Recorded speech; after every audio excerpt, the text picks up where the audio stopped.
Welcome to Saturday versus Sunday. I'm John Barbin. With me is Jeff Dover, and let's talk football. We watch football on college football and NFL football. This is our review of the TCU-Arizona State game. What are your initial thoughts?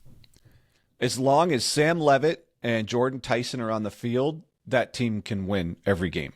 Absolutely. It's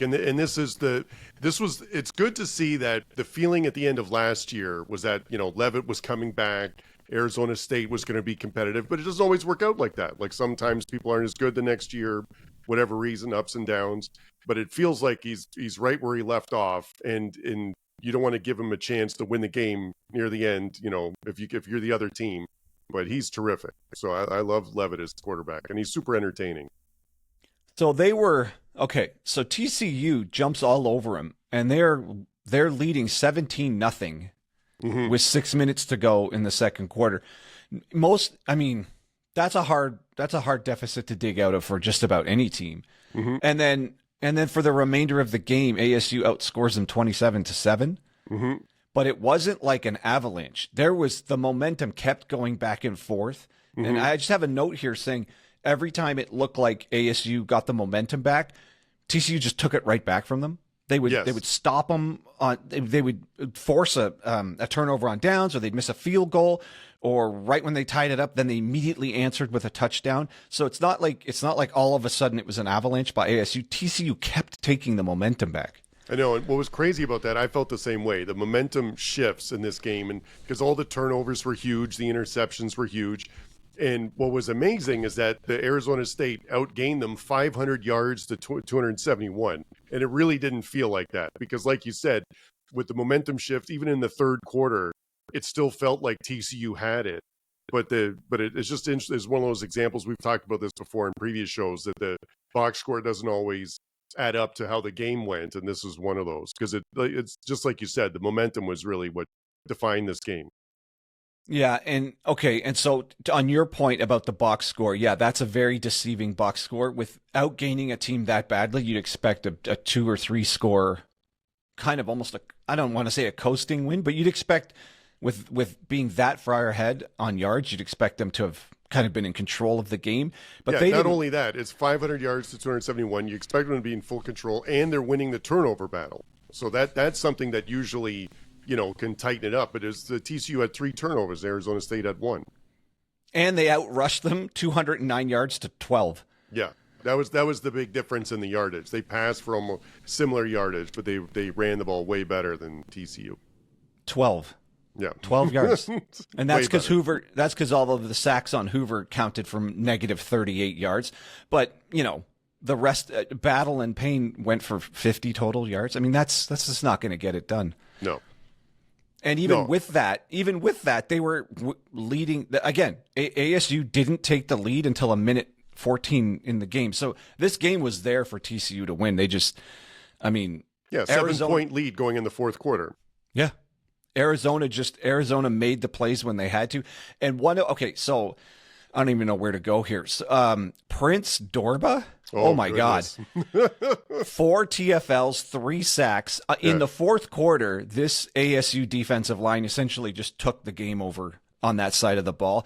He had 2 sacks on the second last drive there, and then within the third quarter, he had 3 sacks, I think, in the third quarter. And the key one was when he sacked him and just took the ball away from him. Just took it away from him. And that was obvious. That was the moment where I think the game changed for good in ASU's favor. Yeah, Dorba had 3 sacks all of last year. I don't think he played the whole time, but he's got 3 sacks now, and I think he's going to get more before this season's done. Because he looked like an absolute monster. If he's going to play like that. So the TCU, just for the quick play-by-play review here, TCU's fourth quarter goes punt, fumble, interception. So Hoover, I thought had a good game, looked good until sort of like that last interception was pretty rough. So, but those are killers, and that's what you said to start the show. Like Sam Leavitt, it puts you in a position to win, whereas Hoover, that was really the backbreaking interception there at the end. So the other note that I had here was that Relique Brown's an absolute monster.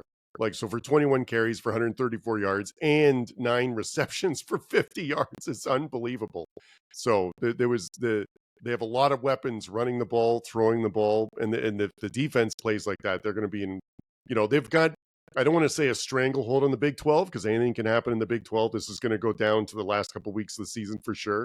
But they're 2-0 in the Big 12 right now, and TCU is 0-1. And a lot of people thought TCU was going to be in a position to, they've got a lot of games now to make up to in terms of trying to be in the Big 12 championship. Yeah, so in the third quarter, as soon as Arizona State tied it 17-17, and it's like finally, gets back into this game, and now we're even immediately TCU goes 65 yards for a touchdown and just take the momentum back. So there's just multiple plays like that where TCU is just stealing the momentum back, and then they turn Arizona State over on downs, and then Arizona State misses a field goal. So it's even going into the fourth quarter, TCU keeps taking the momentum back from Arizona State whenever, as soon as they get close, and then TCU pulls away. They get close and then they pull away. And then, mid fourth quarter is when, like I was saying, the Arizona State defensive line just took over.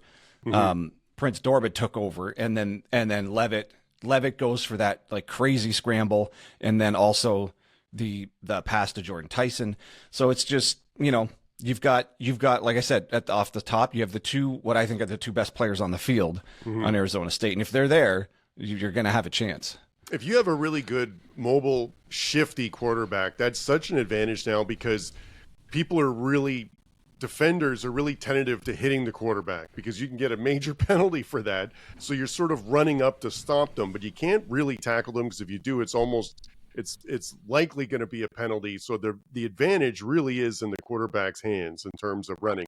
And Leavitt is shifty enough and quick enough that it's really taking advantage of it because the TCU defenders really leveled like the running back a few times and like they hit hard and they were not coming at Leavitt with the same speed and force.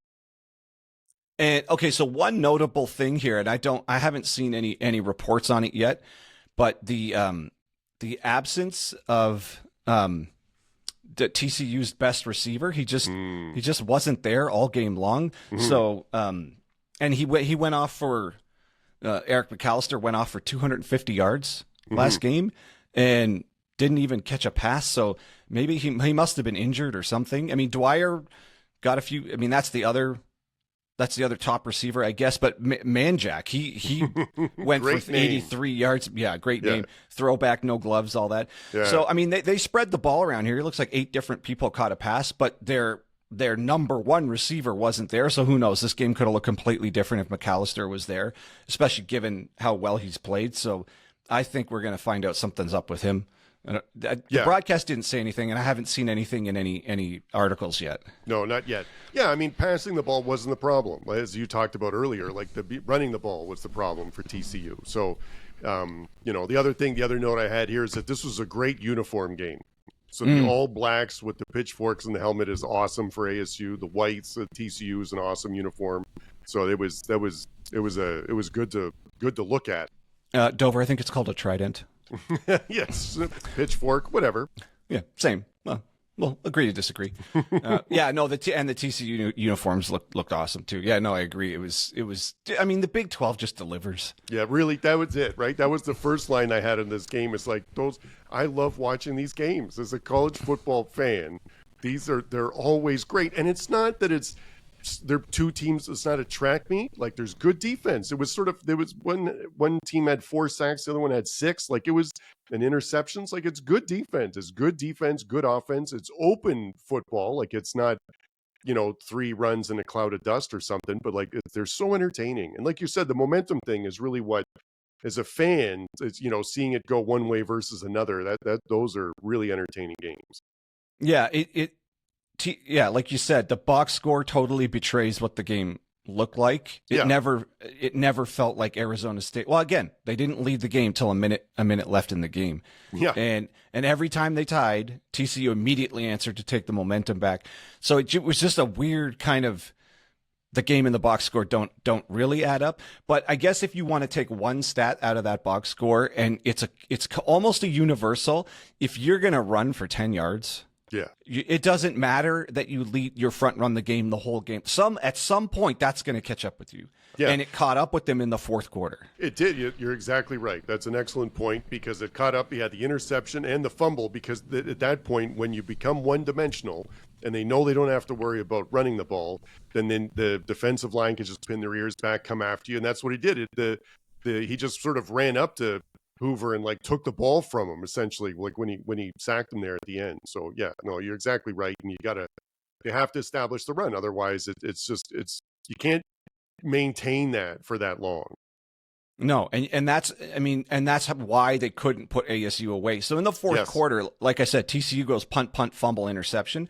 So on that second series, it's 6 plays for -1 yard. That's what that's how bad that drive was, and 3 sacks, 3 sacks on that. If you want to call it, I get possession. It's not even a drive. And then the next one's 2 plays, and that's the one where Dorba just takes the ball from him on the sack. Yeah. So if you don't have a run game to keep the defense in check or keep it honest, they're just going to attack. And it took till the fourth quarter, but man, they completely took them over in the fourth quarter. Yeah, no, and I didn't think TCU's rushing was going to be that challenging going into this game, and I thought Arizona State's defense is good, but it's not a brick wall in terms of stopping the run. So it was a little surprising that the TCU couldn't do that better. But Hoover's amazing, but just wasn't enough to overcome Leavitt in this game.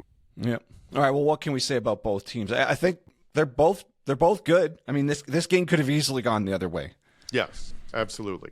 Yeah, it could have gone either way. And it was Arizona State's the first team is 2-0 in the Big 12 right now. They've got games at Utah. They host Texas Tech, which are going to be, if any of these early Big 12 games or anything to say about these ones coming up, they're going to be amazing to watch too. Yep. TCU, what do they got next? They got Colorado, so I'm assuming that'll be a get-right game for TCU. Hopefully. I mean, not that this went that badly. That they could have easily won this.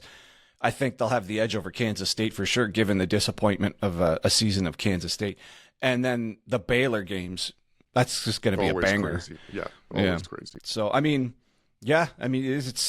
we'll see, but I could totally see both of these teams being there at the end. There's no reason not to. I mean, someone had to lose this game, and both of these teams I still think could be there at the end of this one, at the end of this season too. Yeah, no, very true. All right, you got anything else, or a good place to leave it? That's good. All right.